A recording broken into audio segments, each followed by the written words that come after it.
तुमच्याकडे एखादा जुना झोला आहे का? होतोच. मिठाईच्या दुकानात मिळणारा रमेश नमकीन किंवा विमल झोला असं काहीतरी छापलेला, जरा पिवळसर कापडी झोला.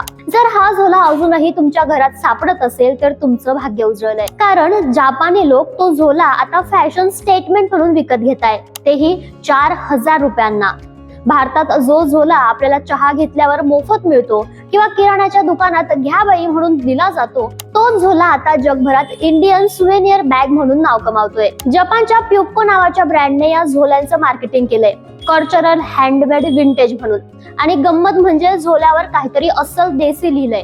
चेतक स्वीट्स, रमेश स्पेशल नमकीन अशा नावांनी हा विदेशी झोला लोक विकत घेताय. मग काय, आपले नेटिझन जागे झाले.